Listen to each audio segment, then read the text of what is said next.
ঢাকা বিশ্ববিদ্যালয়ে মধ্যরাতে শিক্ষার্থীদের বিক্ষোভ, হল রাজনীতি নিষিদ্ধের দাবি, ছাত্রদলের হল শাখার ৬ নেতাকে অব্যাহতি। ডাকসু নির্বাচন ঘিরে ছাত্র সংগঠনগুলোর তৎপরতা, চলছে প্যানেল তৈরির কাজ, সহাবস্থান বজায় রাখার আহ্বান উপাচার্যের। গাজীপুরের সাংবাদিক তুহিন হত্যায় রাতভর আইন শৃঙ্খলা বাহিনীর অভিযান, প্রধান আসামি মিজান সহ ৫ জন গ্রেপ্তার।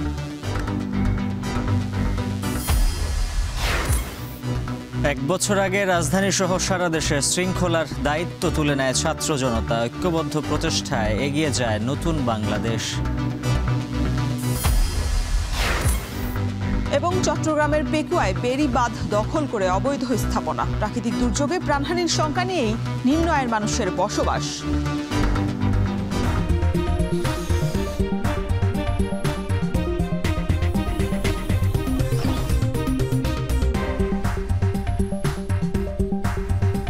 স্বাগত। এখন সকালে পুরো আয়োজনের সঙ্গে আছি আমরা দুজন, আমি উজ্জ্বল হাফিজ এবং আমি শরীফ রওশন।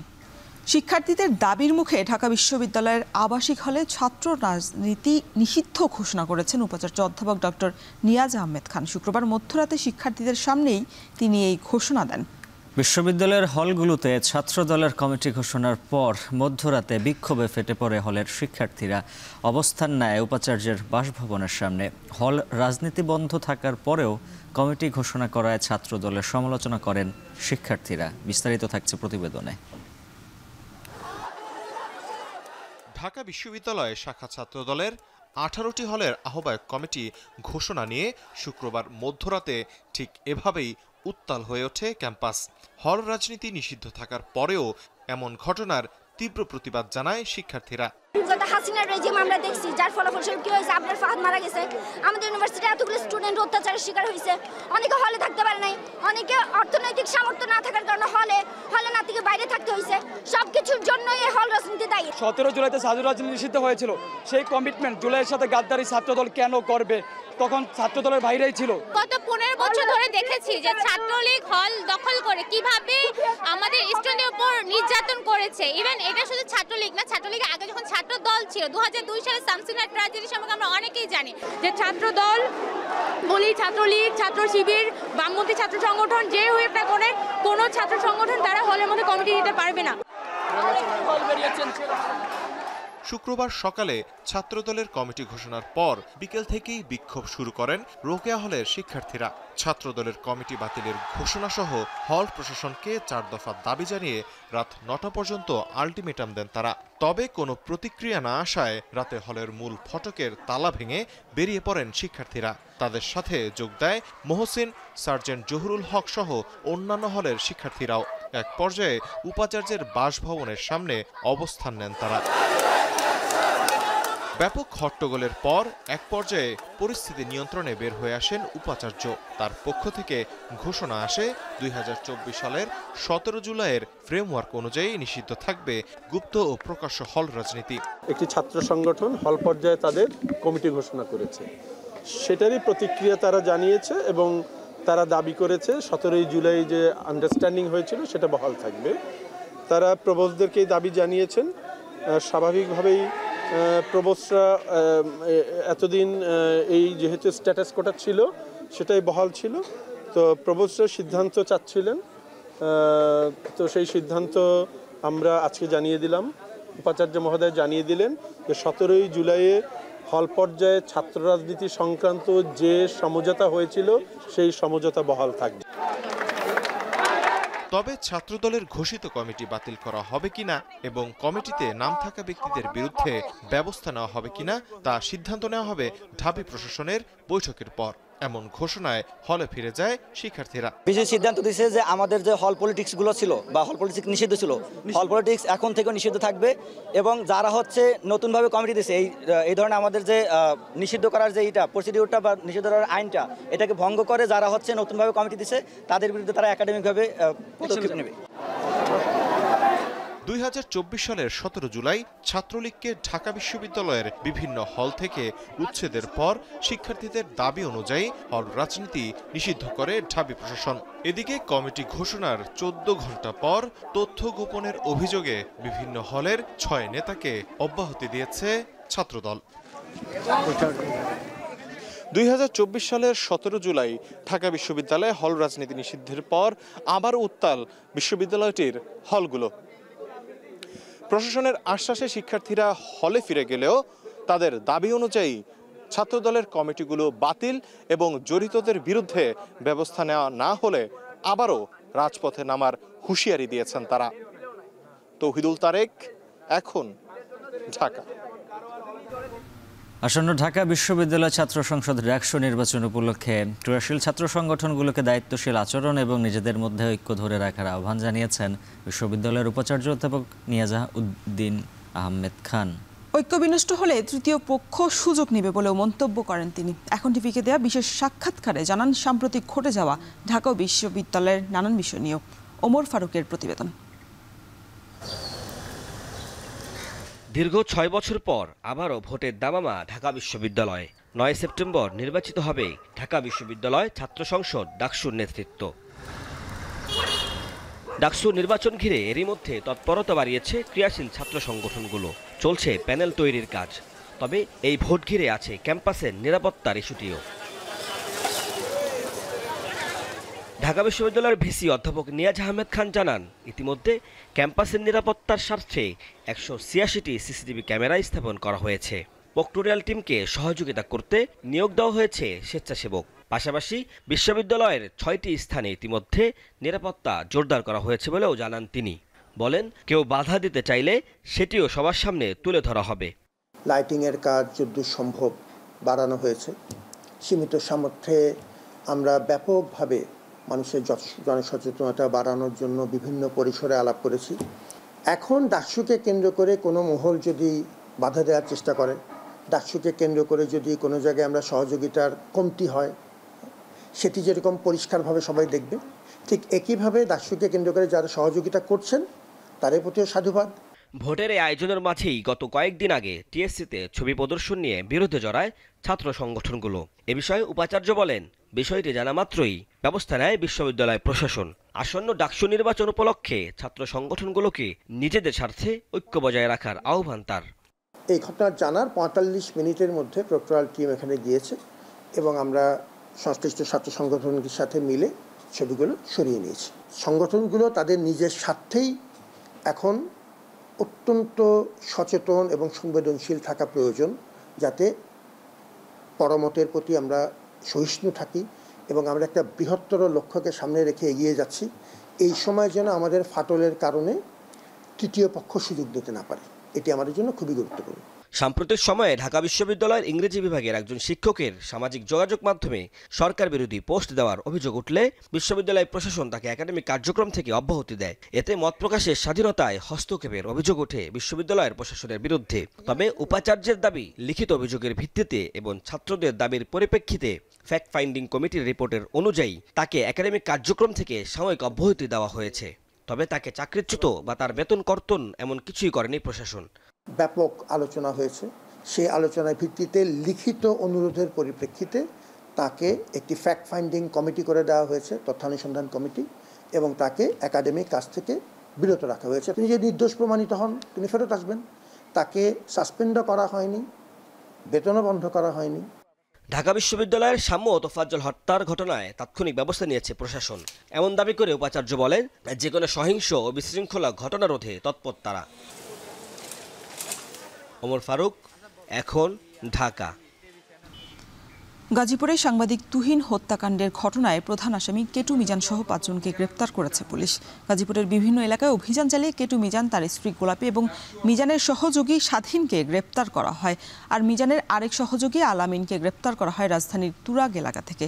এছাড়া মধ্যরাতে সুমন নামে আরও একজনকে গ্রেপ্তারের তথ্য নিশ্চিত করে গাজীপুর মেট্রোপলিটন পুলিশ। এর আগে গেল বৃহস্পতিবার রাত 8:45 দিকে গাজীপুর মহানগরীর ব্যস্ততম চান্দনা চৌরাস্তা মসজিদ মার্কেটের সামনে প্রতিদিনের কাগজ পত্রিকার গাজীপুর প্রতিবেদক আসাদুজ্জামান তুহিনকে কুপিয়ে হত্যা করে কেটু মিজান এবং তার সহযোগীরা। এরপর তুহিনের বড় ভাই বাদী হয়ে বাসন থানায় অজ্ঞাত 20 থেকে 25 জনের বিরুদ্ধে হত্যা মামলা দায়ের করেন।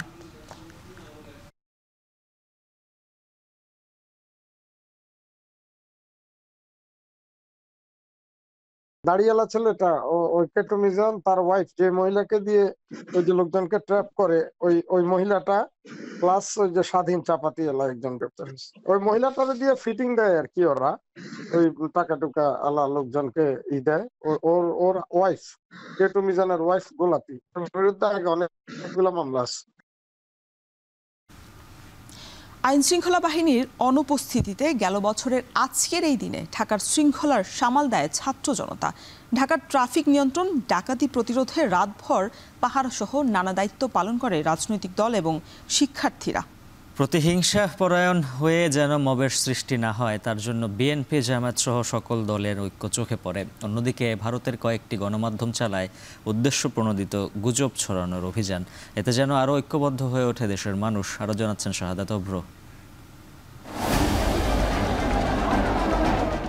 গণঅভ্যুত্থানে শেখ হাসিনার দেশ থেকে পালায়নের পর বদলে যায় এই শহর। শহর জুড়ে তখন মহাতাণ্ডবের ক্ষতচিহ্ন, দেয়ালে লেখা স্লোগান, কারো মুখে বিজয়ের হাসি।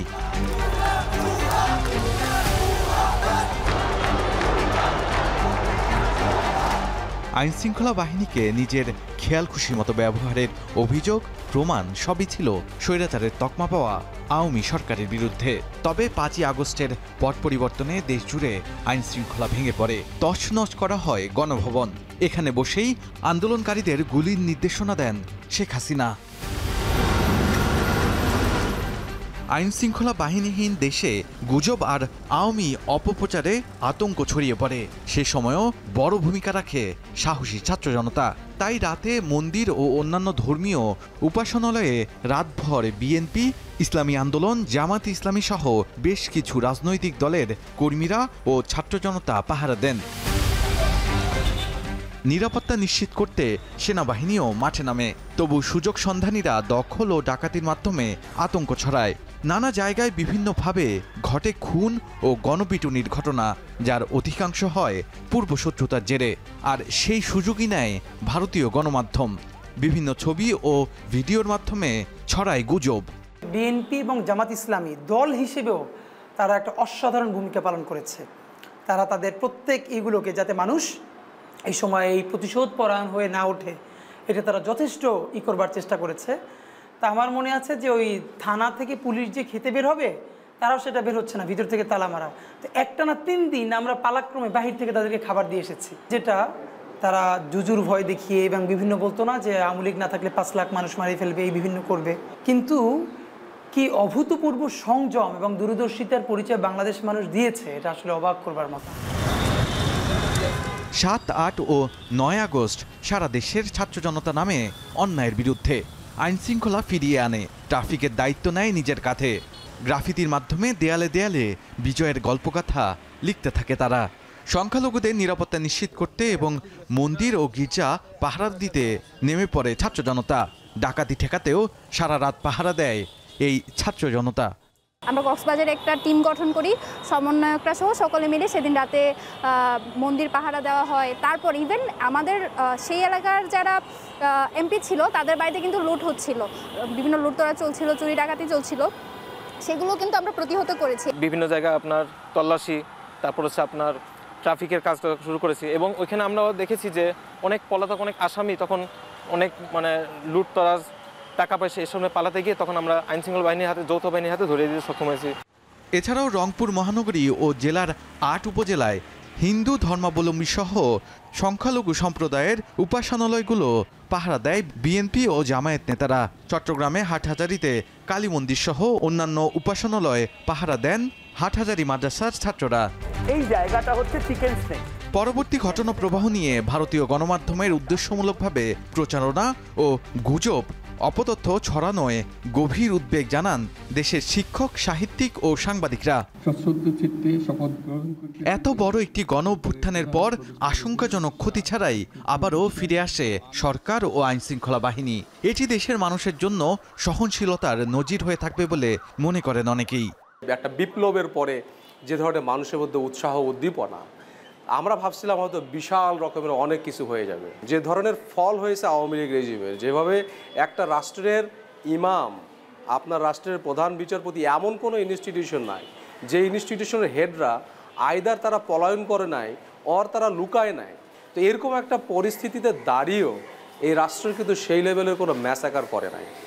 যেগুলো হয়েছে এগুলো চুরি ডাকাতি কিছু হয়েছে, ম্যাসিভ স্কেলে কোনো ভায়োলেন্স তারা করে নাই। এটাই এই জাতির দুর্বলতা, এটাই এই জাতির সফলতা।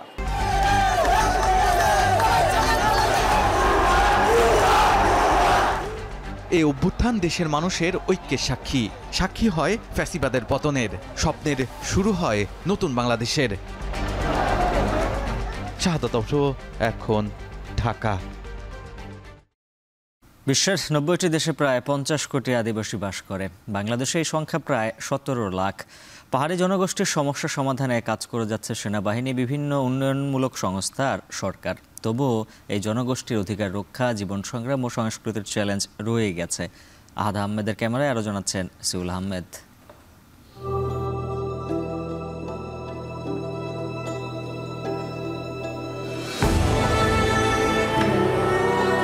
উপজাতি, ক্ষুদ্র নৃগোষ্ঠী নাকি আদিবাসী, ঠিক কোন শব্দে সংজ্ঞায়িত করা হবে তা নিয়ে বিতর্ক বহু পুরনো। তবে সংবিধানের 23 ক অনুচ্ছেদে উপজাতি, ক্ষুদ্র জাতিসত্তা ও নৃগোষ্ঠী উল্লেখ রয়েছে। এছাড়াও পার্বত্য শান্তি চুক্তিতে পার্বত্য চট্টগ্রাম অঞ্চলকে উপজাতি অধ্যুষিত অঞ্চল হিসাবে বর্ণিত আছে এবং আঞ্চলিক ও জেলা পরিষদের বিভিন্ন ধারায় উপজাতি শব্দটি বলবৎ থাকবে বলে উল্লেখ রয়েছে। আক্ষরিক অর্থে আদিবাসী শব্দের অর্থ ভূমিপুত্র, অর্থাৎ যে ভূমিতে তাদের অবস্থান সেই ভূমির আদি বাসিন্দা। যদিও সরকার কখনোই কাগজে কলমে ক্ষুদ্র জাতিগোষ্ঠীর মানুষদের এই ভূমির আদি অধিবাসীর স্বীকৃতি দেয়নি, এমনকি আদিবাসী শব্দটিও গ্রহণ করেনি। সেই জনগোষ্ঠী পরিচয়ে লেখা হয়েছে ক্ষুদ্র নৃগোষ্ঠী হিসাবে।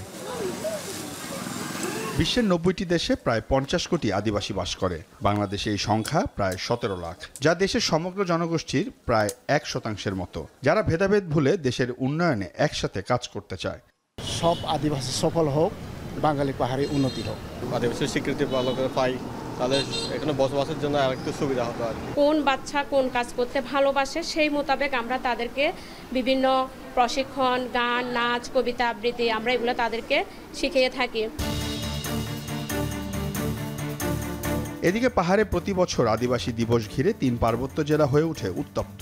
নিজেদের আধিপত্য বিস্তার করতে উপজাতি সশস্ত্র সন্ত্রাসীরা খুন, গুম, অপহরণ আর চাঁদাবাজিতে জড়িয়ে পড়ে। তবে বরাবরের মতোই সজাগ আইন শৃঙ্খলা বাহিনী সহ প্রশাসন। সব মিলিয়ে আমরা সম্মিলিতভাবে যেহেতু কাজ করছি, আমরা এটি নিয়ে আমরা এটি আমাদের এখানে যে কার্যক্রমগুলো হয় সেগুলো আমরা আমাদের নিজেদের মতো করে আমরা সমন্বয়ের মাধ্যমে এই ব্যবস্থাগুলো নিয়ে থাকি পর্যটকদের নিরাপত্তায়। এদিকে দুর্গম পাহাড়ের কুয়া ও টিউবওয়েল থেকে বিশুদ্ধ খাওয়ার পানি সংগ্রহ করতে হয়। তবে সেনাবাহিনীর তত্ত্বাবধানে বিভিন্ন প্রকল্প হাতে নেওয়া হয়েছে। এছাড়াও সেনাবাহিনী কর্তৃক পার্বত্য সীমান্ত সড়ক নির্মাণ যোগাযোগ ব্যবস্থায় নতুন দ্বার উন্মোচন হয়েছে। বিভিন্ন এলাকায় নির্মাণ করা হচ্ছে শিক্ষা প্রতিষ্ঠান। প্রতি মাসে বা 6 মাসে একবার যদি করলে আপনার গরিব দুঃখী লোকেরা, আমাদের মতো মধ্যবিত্তরা ভালো একটা সেবা পাবো। এখন অনেকেই ডাক্তারের কাছে মেডিকেলে যাইতে পারে না, ওরাও ভালো একটু সুযোগ সুবিধা পাবে চিকিৎসার ক্ষেত্রে। এখানে আমাদের ক্ষুদ্র নৃগোষ্ঠী, উপজাতি ও ধরনের শিক্ষকরা আছেন, ওনারা ওনাদের সাথে ওনাদের ভাষায় কথা বলেন। যেসব বাচ্চারা এখানে এসেছে কথাও বলতে পারে নাই, দাঁড়াইতেও পারে নাই, কিন্তু আমাদের এখানে আসার পরে দেখা গেছে যে ইনশাল্লাহ ও মাস পরে ভালো ডেভেলপ হয়েছে। এছাড়াও দুর্গম এলাকায় সেনাবাহিনীর মেডিকেল ক্যাম্প ঘুরে দেখা যায় পাহাড়ি জনগোষ্ঠীর উপচে পড়া ভিড়। এখানে আমরা একটা রেগুলার হেলথ চেক আপ দিচ্ছি, ফ্রি মেডিকেশন সার্ভিস দিচ্ছি এবং আই চেক আপ দিচ্ছি, এবং আমাদের মহিলাদের জন্য স্পেশালি একটা গাইনি বিভাগ আছে, গাইনি বিশেষজ্ঞ আছে, তাদের এখানে আমরা গাইনি ব্যবস্থা দিচ্ছি। আমাদের পরিকল্পনা আছে প্রত্যেক মাসে যাতে এরকম একটা মেডিকেল ক্যাম্পেইন রাখা যায়, যাতে আমরা সাধারণ মানুষ এবং রিমোট এরিয়ার মানুষদের একটি বেসিক সুবিধা দিতে পারি এবং তারা উপকৃত হয়। বান্দরবান, খাগড়াছড়ি, রাঙামাটি তার অপরূপ প্রাকৃতিক সৌন্দর্য আর বৈচিত্র্যময় ক্ষুদ্র নৃগোষ্ঠী সংস্কৃতির জন্য সুপরিচিত। পাহাড়, ঝর্ণা, ঝিরিপথ, উপত্যকা ও সমতলের এক অনবদ্য মিশেলে গঠিত এই জনপদ যেন প্রাকৃতিক তুলির আঁচড়ে আঁকা জীবন্ত ক্যানভাস। তবে এই সকল পার্বত্য জেলার পর্যটন উন্নয়নে আরও কাজ করতে হবে বলে জানান খাগড়াছড়ি পার্বত্য জেলা পরিষদ ও আহ্বায়ক, জেলা পর্যটন কর্পোরেশন। নতুন নতুন কিছু স্পটকে আমরা বের করে খুঁজে সেটাকে ডেভেলপ করার চেষ্টা অলরেডি উদ্যোগ আমরা নিচ্ছি, যেন আগামী দিনে মানুষগুলো এসে, যে কোনো পর্যটক এসে এখানে খুব ভালোভাবে কাজ করতে পারে। তবে এই ক্ষেত্রে এখানে কিছু প্রতিবন্ধকতা আছে। আপনারা জানেন যে এখানে ইনফ্রাস্ট্রাকচারের একটা বড় ইস্যু আছে। আমাদের 4 লেনের কাজটা রামগড় পর্যন্ত হয়ে আছে ঢাকা থেকে আসার পথে, এবং সেই বাকি রাস্তাটুকু হলে আমাদের জন্য আরেকটু সুবিধা হবে। বিশ্বের অন্যান্য দেশের মতো বাংলাদেশেও পালিত হয় আন্তর্জাতিক আদিবাসী দিবস। 1994 সালে শুরু হয় এই দিবসের মূল লক্ষ্য বিশ্বের আদিবাসী জনগোষ্ঠীর অধিকার রক্ষা করা এবং তাদের জীবন সংগ্রাম, সংস্কৃতি ও চ্যালেঞ্জ সম্পর্কে সমাজে সচেতনতা গড়ে তোলা। পৃথিবীর বিভিন্ন দেশে এই উপজাতিদের আদিবাসী, ক্ষুদ্র নৃগোষ্ঠী ইত্যাদি বিভিন্ন নামে অভিহিত করা হয়ে থাকে। আর জাতিসংঘের তথ্য বলছে বিশ্বের 70টি দেশে প্রায় 40 কোটির বেশি এই উপজাতিদের বসবাস। তবে তাদের অধিকাংশই অধিকার বঞ্চিত। এই সম্প্রদায়ের শিক্ষা, সংস্কৃতি, নারীদের উন্নয়ন ইত্যাদি বিভিন্ন বিষয় নিয়ে সরকার, সেনাবাহিনী ও বিভিন্ন উন্নয়নমূলক সংস্থা প্রতিনিয়ত কাজ করে যাচ্ছে। তবে দেখার বিষয় এই পাহাড়ি বাসিন্দাদের কতটুকুই বা ভাগ্যের পরিবর্তন হলো, অথবা আদৌ কি কখনো ভাগ্যের পরিবর্তন হবে। সিউল আহমেদ, এখন, খাগড়াছড়ি। আরএফএল ওয়াটার পাম্পের অটো থার্মাল টেকনোলজি, যা বেশি হিটে নষ্ট হয় না, শতভাগ মসৃণ ব্রাশ ইম্পেলার নিশ্চিত করে অধিক পানির flow. RFL water pump on করলে পানির তুফান। চট্টগ্রামের পেকুয়ায় বেড়ি বাঁধ দখল করে গড়ে উঠেছে শতাধিক অবৈধ স্থাপনা এবং বসতঘর। প্রাকৃতিক দুর্যোগ এবং ঘূর্ণিঝড়ে প্রাণহানির শঙ্কা নিয়ে যেখানে বসবাস করছে নিম্ন আয়ের অনেক মানুষ। শুধু তাই নয়, শত কোটি টাকা খরচে বানানো বেড়ি বাঁধ সড়কও এখন শুটকি ব্যবসায়ীদের দখলে। দিনরাত শুটকি প্রক্রিয়াজাতের দুর্গন্ধে অতিষ্ঠ কয়েক কিলোমিটারে বসবাস করা বাসিন্দা। বিস্তারিত জানাচ্ছেন হোসাইন জিয়াদ। কক্সবাজারের পেকুয়ার মগনামা ঘাট। প্রতিদিন এ ঘাট হয়ে কুতুবদিয়া দ্বীপে যাতায়াত করে কয়েক হাজার মানুষ। এখানে এলে চোখ জুড়ায় বিস্তৃত সাগর, জেলেদের মাছ নিয়ে ফেরার দৃশ্যে। সমুদ্র উপকূলে আছে মন মাতানো হাওয়া। এমন প্রাকৃতিক সৌন্দর্য আর নতুন গড়ে ওঠা বেড়িবাঁধ সড়ক এখানকার আকর্ষণীয় পর্যটন স্পট। প্রতিদিন বিকেলে বা সাপ্তাহিক বন্ধে মগনামা ঘাটে ভিড় করেন শত শত পর্যটক। খুব কাছেই নৌবাহিনীর সাবমেরিন ঘাঁটি। কিন্তু এমন সৌন্দর্য ঢাকা পড়েছে বেড়িবাঁধ সড়কের দুই পাশে গড়ে ওঠা শত শত অবৈধ স্থাপনায়। সমুদ্রের কয়েকশো গজের মধ্যেই সরকারি খাস জায়গায় গড়ে উঠেছে বসতঘর, দোকানপাট সহ অস্থায়ী স্থাপনা। এতে যে কোনো সময় বড় ধরনের প্রাকৃতিক দুর্যোগে ঘটতে পারে প্রাণহানির ঘটনা। এছাড়া বেড়িবাঁধ কেটে করা এসব স্থাপনায় ঝুঁকিতে আছে বেড়িবাঁধও। কিছু সরকারি হাট জমি ওখানে থাকে আর কি, নিজস্ব জায়গা জমি খুব কম। যে ভাষা আছে সরকারি জায়গা খুব, সরকারি হাট জমি থাকে আর কি। সরকার যদি কানগান দিয়ে স্থান দেয়, স্থানে যাবে, না হলে আর অন্য ব্যবস্থা করবে। আমি বেগি বাসা দুমান গড় যারা তো বিটা বাড়ি না তারা কি যে হাঁড়িলাম ইন্দি ইল্লা করে নিচে করে কি বান্ধে বাসা মার থাকে। শত কোটি টাকা ব্যয়ে নির্মাণ করা বিশালে বেড়িবাঁধ সড়কও এখন স্থানীয় শুটকি আর মাছ ব্যবসায়ীদের দখলে। প্রায় 1.5 কিলোমিটার সড়কের উপরই শুটকি প্রক্রিয়াজাত করে শত শত ব্যবসায়ী। পচা শুটকির তীব্র দুর্গন্ধে এ পথে চলাচল করাই যেন দায়। এতে কমেছে পর্যটকের আনাগোনা। আশেপাশের কয়েক কিলোমিটার এলাকায় দুর্গন্ধ ছড়ানোয় অতিষ্ঠ স্থানীয় বাসিন্দারাও। এত পচা গন্ধ, আর এখান থেকে 1 কিলো 2 কিলো 2 মিটার গন্ধে থাকা যায় না। এখন রাস্তা পরিবর্তন অনেক সুন্দর হয়েছে। এখানে যদি দূর দূরান্ত থেকে মানুষ আসে তাহলে এখানে মানে কি ভালো করে ঘুরতে পারে না, শুধু গন্ধের জন্য। এদিকের গন্ধ শতকরা 70% আমাদের এদিকে যায়। অথচ গুরুত্বপূর্ণ এ বেড়িবাঁধ সড়ক ও সমুদ্র উপকূল ঘিরে আকর্ষণীয় পর্যটন স্পট গড়ে তোলা সম্ভব। উপজেলা নির্বাহী কর্মকর্তা বলছেন, এই সমুদ্র উপকূলে মেরিটাইম মিউজিয়াম, উন্নত মানের হোটেল, রেস্টুরেন্ট সহ আধুনিক ও পরিকল্পিত বিনোদন কেন্দ্র গড়ার পরিকল্পনা হাতে নিয়েছে সরকার। কর্মপরিকল্পনা গ্রহণ করেছি। তো মগনামা ঘাট এবং সাবমেরিন যে রাস্তাটা রয়েছে এটাকে আমরা বিভিন্ন পর্যটন শিল্পের আওতায়, যেমন আমরা নৌবাহিনীর সাথে কথা বলেছি, ওনারা একটা সাবমেরিন মিউজিয়াম করার পরিকল্পনা রয়েছে। আগামী 4-5 বছরের মধ্যে হয়তো ওনারা এই কাজটা করবেন। তো আমরা আমাদের উপজেলা প্রশাসনের পক্ষ থেকে আস্তে আস্তে যেই রেস্টুরেন্ট বা সুযোগ সুবিধাগুলি দেওয়া যায় পর্যটকদের, সেইটার জন্য কাজ করছি। ঝুঁকি নিয়ে এখানে বসবাস করা পরিবারগুলো হতদরিদ্র ও বসতভিটা হারা। নিরাপদ আশ্রয়ন পেলে চলে যেতে চান তারাও।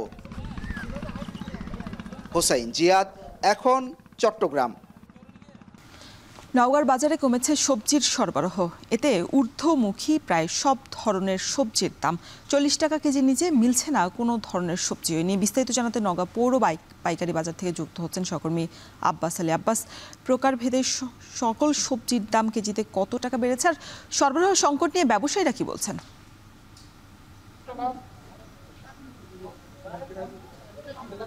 রসুন বেশ কিছুদিন থেকেই সবজির দাম বেশ চড়া, আর এই কারণটা হচ্ছে যে উৎপাদন কম হওয়ার কারণে হাট বাজারগুলোতে সরবরাহ কমেছে, যার কারণে বলা যায় যে দাম বেশ চড়া। এবং সর্বনিম্ন আসলে 40 টাকা কেজি পর্যন্ত সবজি বিক্রি হচ্ছে। এটি নওগাঁ পৌর পাইকারি সবজির বাজার। এই সবজির বাজারের সবজির দামের কথা যদি বলি, যে প্রায় 1 মাস থেকেই সবজির দাম বেশ চড়া এবং প্রকারভেদে বলা যায় যে 10 টাকা থেকে 30 টাকা পর্যন্ত সবজির দাম বেড়েছে। সবজির দামের কথা যদি বলি, এখানে সবচেয়ে বেশি দামে যে সবজি বিক্রি হচ্ছে তা হচ্ছে করলা, বেগুন 75 থেকে 80 টাকা কেজি, বরবটি, কচুরলতি 60 থেকে 65 টাকা কেজি, পটল, ঢেঁড়স প্রকারভেদে বিক্রি হচ্ছে 40 টাকা কেজি, শাক বিক্রি হচ্ছে 40 টাকা কেজি, এবং কুলি কচু যেটা বলে সেটাও বিক্রি হচ্ছে 40 টাকা কেজি। এছাড়া বিভিন্ন ধরনের যে সবুজ শাক, লাল শাক রয়েছে সেগুলো বিক্রি হচ্ছে 40 থেকে 50 টাকা কেজি পর্যন্ত।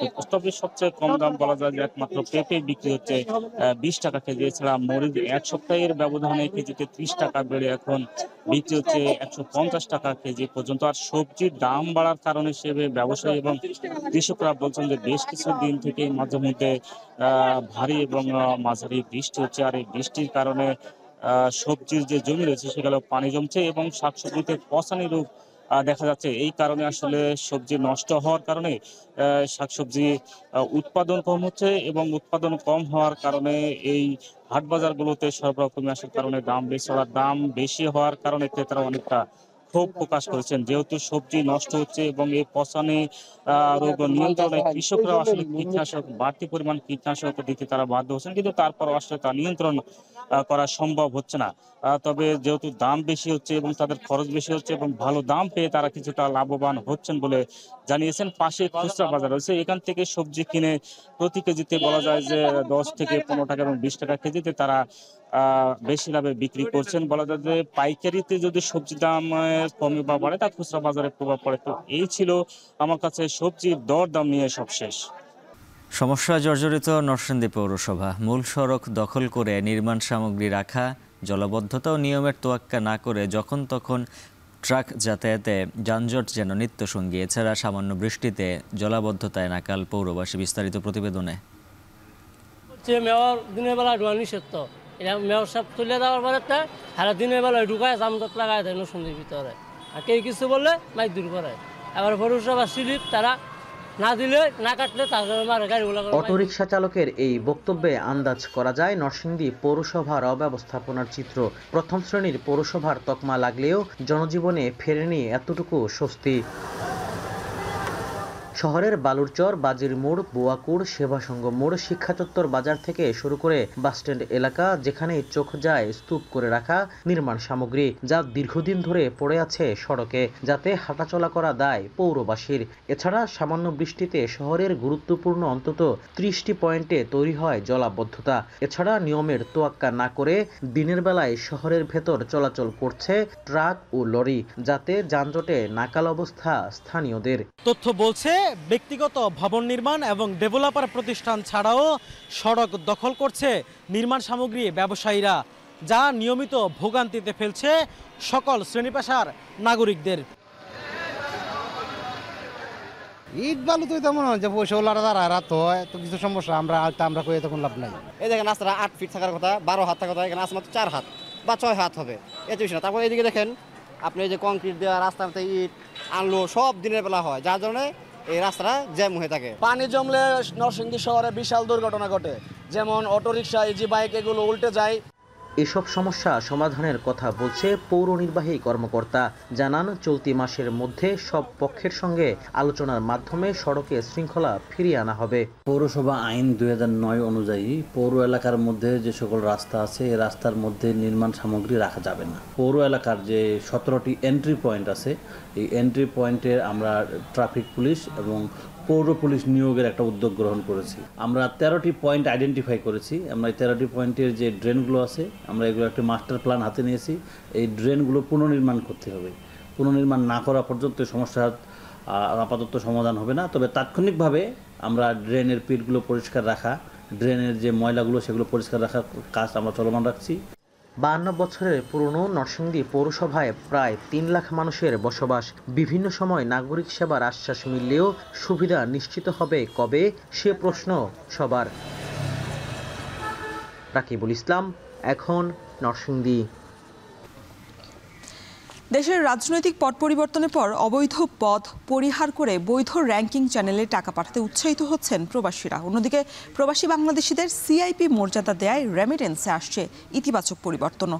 $1 লাখ পাঠানোর শর্তে সিআইপি আবেদনের সুবিধা থাকায় প্রতি বছর বাড়ছে এই সংখ্যা। এতে করে রেমিটেন্স প্রবাহ আরও বাড়ার সম্ভাবনা দেখছেন তারা। বিস্তারিত জানাচ্ছেন কামরুল হাসান জনি। গেল এক বছরে দেশের রেমিটেন্স প্রবাহে একাধিক রেকর্ড সৃষ্টি হয়েছে। 2024-25 অর্থ বছরে প্রবাসী বাংলাদেশিরা রেমিটেন্স পাঠিয়েছেন $30.33 বিলিয়ন মার্কিন ডলার, যা দেশের ইতিহাসে এক অর্থ বছরে সর্বোচ্চ পরিমাণ রেমিটেন্স। সরকারের নানা পদক্ষেপ ও প্রচারের কারণে হুন্ডির মতো অবৈধ পন্থা পরিহার করে বৈধ পথে টাকা পাঠাতে উৎসাহিত হচ্ছেন প্রবাসীরা। প্রতি বছর অনিবাসী বাংলাদেশিদের সিএপি নির্বাচিত করার কারণেও রেমিটেন্সে ইতিবাচক পরিবর্তন এসেছে। বেড়েছে বৈধ পথে টাকা পাঠানোর প্রতিযোগিতাও। বাংলাদেশ ঘুরে দাঁড়িয়েছে। এই অন্তর্বর্তী সরকারের সময় সবচেয়ে বেশি রেমিটেন্স বাংলাদেশে পৌঁছিয়েছিল এই রেমিটেন্স যোদ্ধারাই। বিশেষ করে এই প্রবাসী সংযুক্ত আরব আমিরাত সহ এইখানে গালফ কান্ট্রি সহ ইউরোপের সকল দেশ থেকে সর্বোচ্চ রেমিটেন্স বাংলাদেশে এবার গিয়েছিল। রেমিটেন্স পেরোডের মাধ্যমে দেশের অর্থনীতিতে গুরুত্বপূর্ণ অবদান রাখায় সরকার 3টি বিভাগে বাণিজ্যিকভাবে গুরুত্বপূর্ণ ব্যক্তি বা সিএপি নির্বাচিত করে। অনিবাসী বাংলাদেশিদের মধ্যে বৈধ পথে সর্বাধিক বৈদেশিক মুদ্রা প্রেরণকারী, বিদেশে বাংলাদেশি পণ্যের আমদানিকারক ও দেশের শিল্পক্ষেত্রে সরাসরি বিনিয়োগকারীরা এই মর্যাদা পেয়ে থাকেন। আর প্রায় প্রতি বছরই এই তালিকায় এগিয়ে থাকেন সংযুক্ত আরব আমিরাত, ওমান, সৌদি আরব ও যুক্তরাজ্যের প্রবাসীরা। গেল 5 বছরের পরিসংখ্যান বলছে বিশ্বের নানা প্রান্ত থেকে বৈধ পথে সর্বাধিক বৈদেশিক মুদ্রা প্রেরণকারী অনিবাসী বাংলাদেশিদের মধ্যে সিআইপি হয়েছেন 326 জন। এই তালিকায় এগিয়ে আছেন সংযুক্ত আরব আমিরাত প্রবাসীরা। বিদেশে বাংলাদেশি পণ্যের আমদানিকারক হিসেবেও দেশটি থেকে 5 বছরে সিআইপির মর্যাদা পেয়েছেন আরও 10 জন প্রবাসী বাংলাদেশি। রেমিটেন্স প্রবাহে গতি বাড়াতে পর্যায়ক্রমে সিআইপির সংখ্যা আরও বৃদ্ধি করার দাবি প্রবাসীদের। সিআইপি যারা নির্বাচিত হচ্ছে, আগামী দিনে আমি বলবো যে বেশি করে সিআইপি আমাদের সংযুক্ত আরব আমিরাতের কোটা বৃদ্ধি করা হোক। আমরা যারা কমিউনিটির ব্যক্তি আছি, যারা সিআইপি হয়ে আসে, তাদেরকে যদি আমরা সম্মান জানাই, তাদের দেখা দেখি আগামীতে আরো সিআইপি হওয়ার জন্য, বাংলাদেশের রেমিটেন্স বৃদ্ধির জন্য কাজ করবে লোকজন। সরকারের পক্ষ থেকে সাপোর্ট পেলে প্রবাসীদের প্রতিনিয়ত আরো রেমিটেন্স প্রবাহ বৃদ্ধি পাবে। আমরা আশা করি এই সিআইপি সংখ্যাটা যেন আরো বেড়ে যায় সরকারের বিশেষ সাপোর্টের কারণে।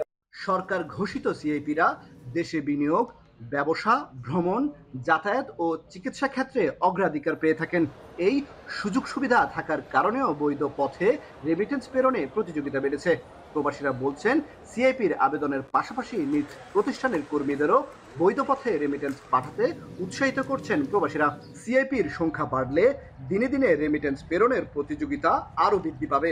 পাশাপাশি হুন্ডি ও অবৈধ পন্থায় নিরুৎসাহিত হবেন প্রবাসীরা। কামরুল হাসান জনি, এখন সংযুক্ত আরব আমিরাত। কাজ হোক যাই সাথে এক্সপার্ট চাই, না টাইট লুজ যদি করতে হয় তবে এক্সপার্ট টুলস এই নিশ্চিত জয়। এক্সপার্ট হার্ডওয়্যার টুলস, সকল কাজের এক্সপার্ট সমাধান। হামাসের সঙ্গে চলমান যুদ্ধে জেতার সম্ভাবনা নেই বলেই পুরো গাজা দখলের মতো নিষ্ঠুর পরিকল্পনা করছেন ইসরায়েলি প্রধানমন্ত্রী বিশ্লেষকরা বলছেন, হামাসকে নির্মূলের লক্ষ্যে নিয়ে ৬১,০০০-এরও বেশি বেসামরিক মানুষকে হত্যার পরও ইসরায়েলকে বিজয়ী ঘোষণা করতে পারেননি নেতানিয়াহু। বিশ্লেষকরা আরও মনে করেন, ইসরায়েলি প্রধানমন্ত্রীর একটাই ভয়, কোনো কারণে গাজা থেকে সেনা প্রত্যাহার করলে আবারও উপত্যকাটির নিয়ন্ত্রণ চলে যাবে হামাসের কাছে। সতীর্থ কর্মকার জানাচ্ছেন বিস্তারিত। 2023-এর অক্টোবরে হামাসের বিরুদ্ধে যুদ্ধ ঘোষণা করে গাজায় প্রায় ৬২,০০০-এর বেশি মানুষকে হত্যা করেছে ইসরায়েলি সেনারা। কোনো কোনো মানবাধিকার সংস্থার দাবি সংখ্যাটি ১ লাখ ছাড়িয়েছে। আইডিএফের তাণ্ডবে সহায় সম্বল হারিয়েছেন ২০ লাখেরও বেশি মানুষ। আন্তর্জাতিক সম্প্রদায়কে বুড়ো আঙুল দেখিয়ে ইসরায়েলি প্রধানমন্ত্রীর নির্দেশে দিনের পর দিন আটকে রাখা হয়েছে ত্রাণ। আবার নামেমাত্র ত্রাণ সচল করে সেখানেও নির্বিচারে মানুষ হত্যা করেছে ইসরায়েল। কখনো বুলেট, কখনো ক্ষুধা। গাজাবাসীর জন্য অস্ত্রের অভাব হয়নি নেতানিয়াহু বাহিনীর। আর যে কোনো সংকটে সবসময় ইসরায়েলের পাশে ছিল যুক্তরাষ্ট্র। এমনকি নিজ দেশে সরকার বিরোধীদের দমন ও জোট সরকারের অংশীজনদের চাপে রেখে নিজের খুশিতেই হামাসের বিরুদ্ধে যুদ্ধ চালিয়ে যাচ্ছেন ইসরায়েলি প্রধানমন্ত্রী। কিন্তু প্রায় ২২ মাস ধরে অভিযানের পর এখনো পর্যন্ত হামাসের বিরুদ্ধে ইসরায়েলকে বিজয়ী ঘোষণা করতে পারেননি নেতানিয়াহু।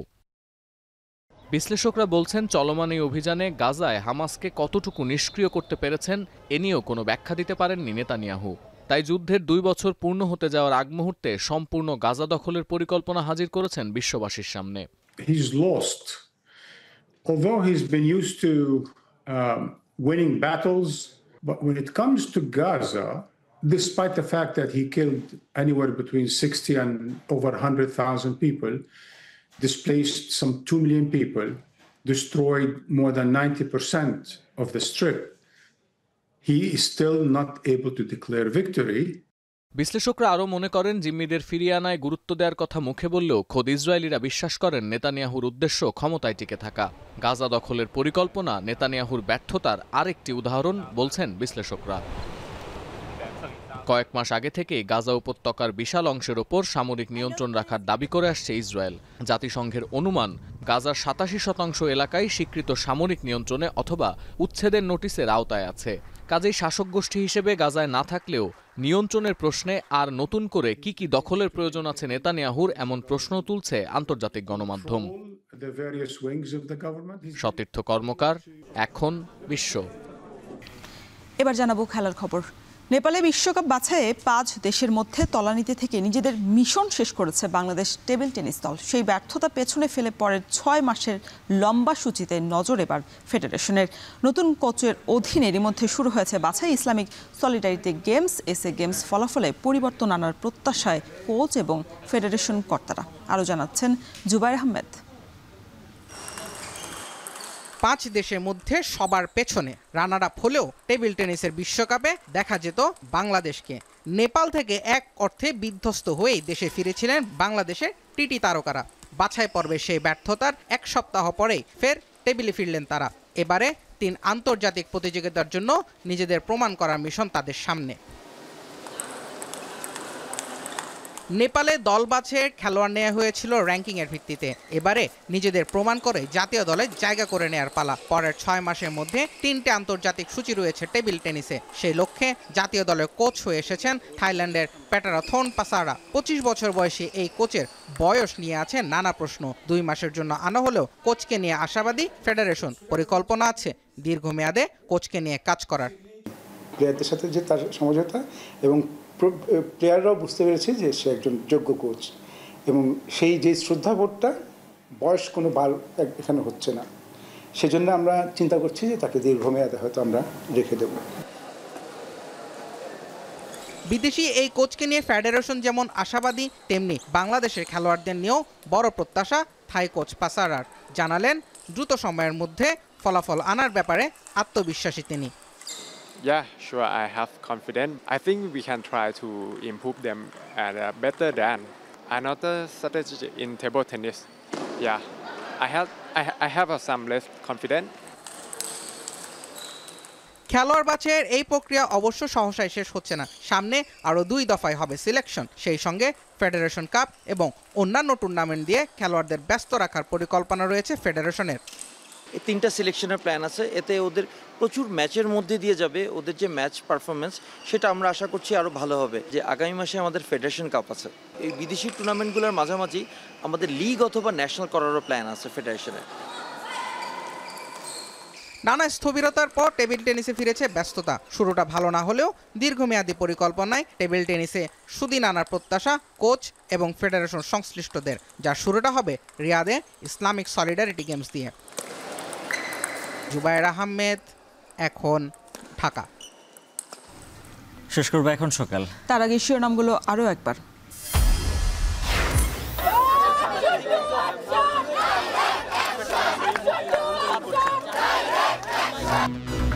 বিক্ষোভের মুখে ঢাকা বিশ্ববিদ্যালয়ের হলে প্রকাশ্য এবং গুপ্ত রাজনীতি নিষিদ্ধ ঘোষণা, ছাত্র দলের হল শাখার 6 নেতার অব্যাহতি। ডাকসু নির্বাচন ঘিরে ছাত্র সংগঠনগুলোর তৎপরতা, সহাবস্থান বজায় রাখার আহ্বান উপাচার্যের।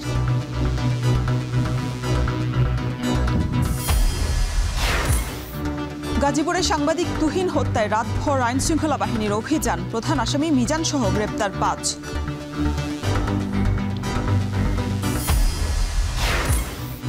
এক বছর আগে সারা দেশের শৃঙ্খলার দায়িত্ব তুলে নেয় ছাত্র জনতা, ঐক্যবদ্ধ প্রচেষ্টায় এগিয়ে যায় নতুন বাংলাদেশ।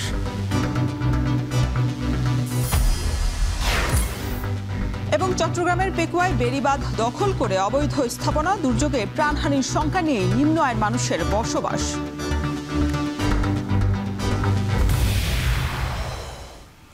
এই ছিল এখন সকালের আয়োজন। এখন টেলিভিশন ওয়েবসাইটে দেখতে ভিজিট করুন www.ekon.tv। ফেসবুকে দেখুন facebook.com/tv.ekon আর ইউটিউবে দেখুন youtube.com/c/ekontv।